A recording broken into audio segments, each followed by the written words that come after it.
you need to take into consideration, for sure, the risk group. I think that's something that initially was designed as a prognostic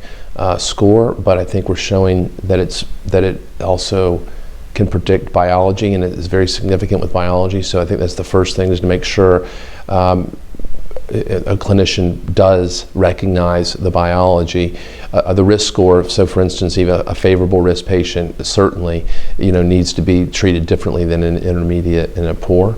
And other than that, I think it's hard to give anybody really good advice on which regimen to choose, because we're still trying to figure out which one of those regimens, but using good clinical judgment and trying to find other comorbidities that you might necessarily want to avoid with perhaps some patients have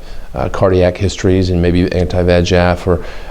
maybe a recent history of embolic clots, and it might push you one way, and then of course either soft or hard contraindication to immunotherapy might push you in a different direction.